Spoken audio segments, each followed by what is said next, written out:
Hi, good morning everyone. How are you? Great, thank you so much. Welcome back to IPA class with Miss Utari. Welcome to term 2. So, do you know what the topic for today?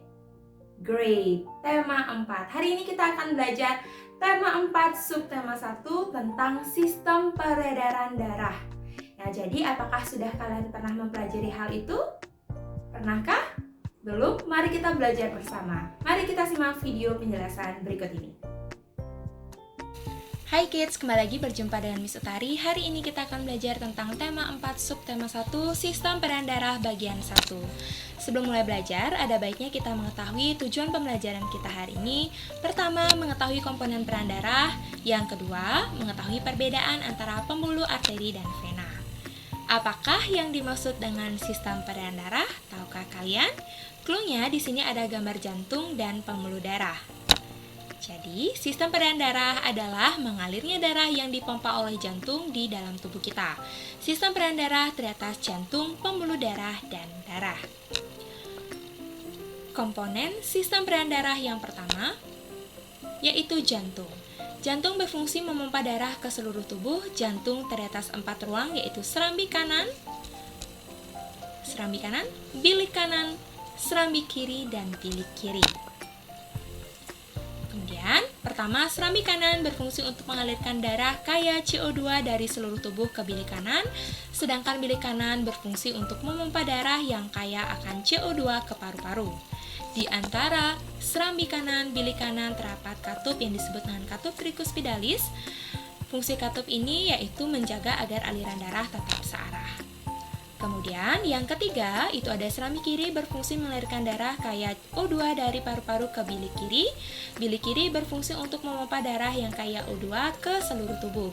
Di antara serambi kiri dan bilik kiri terdapat katup yang disebut dengan katup bicuspidalis, yaitu berfungsi untuk menjaga agar aliran darah searah.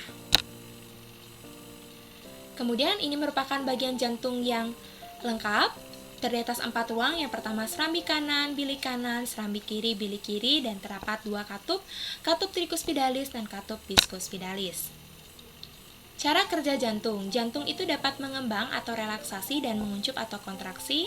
Relaksasi artinya jantung menerima darah. Darah dari seluruh tubuh masuk ke serambi kanan. Sedangkan kontraksi yaitu jantung memompa darah. Darah dari bilik kanan dipompa ke paru-paru atau darah dari bilik kiri dipompa ke seluruh tubuh. Kemudian pembuluh darah berfungsi sebagai saluran mengalirnya darah. Pembuluh darah ada 3 jenis, 1 arteri, 2 vena, dan 3 ada kapiler. Perbedaan 3 jenis pembuluh darah tersebut, 1 arteri atau nadi, letaknya di bagian dalam tubuh. Dindingnya tebal, kuat, dan elastis, mengalirkan darah keluar dari jantung, katup pada arteri jantung, denyut terasa, dan darah kaya O2. Sedangkan vena atau pembuluh balik letaknya di permukaan kulit kita sehingga dapat terlihat secara jelas berwarna biru kehijauan, dinding tipis dan tidak elastis mengalirkan darah menuju jantung, terdapat banyak katup, denyut tidak terasa, dan darahnya kaya CO2. Sedangkan kapiler letaknya di antara arteri dan vena, dindingnya sangat tipis, mengalirkan darah dari arteri ke vena, kemudian tidak ada katup, denyut tidak terasa, dan darah kaya O2. Ini merupakan pembuluh darah pada jantung, teratas vena cava, kemudian ada arteri pulmonalis kanan, vena pulmonalis kanan, kemudian ada 2 vena cava ya kids, kemudian ada aorta, arteri pulmonalis, dan vena pulmonalis kiri. Ini adalah hal yang penting. Pertama, aorta. Aorta adalah pembuluh darah terbesar, fungsinya mengalirkan darah O2 ke seluruh tubuh kita. Sedangkan vena cava berfungsi mengalirkan darah CO2 dari seluruh tubuh kita ke jantung. Sedangkan arteri pulmonalis berfungsi untuk mengalirkan darah kaya CO2 dari jantung ke paru-paru. Sedangkan vena pulmonalis berfungsi untuk mengalirkan darah O2 dari paru-paru ke jantung. Kemudian darah. Nah, darah di sini berfungsi sebagai alat transportasi dalam tubuh kita, karena darah berfungsi untuk mengedarkan oksigen dan zat-zat makanan ke seluruh tubuh kita. Ada 2 jenis darah, yaitu bagian cair dan bagian padat, atau disebut juga dengan sel darah.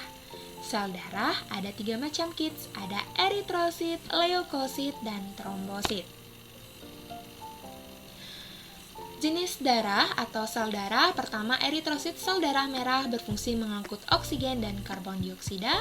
Leukosit, sel darah putih membunuh kuman yang masuk ke dalam tubuh. Trombosit, keping darah membantu pembekuan darah dan penyembuhan luka. Terakhir plasma darah, bagian yang cair mengangkut zat-zat makanan dan hormon.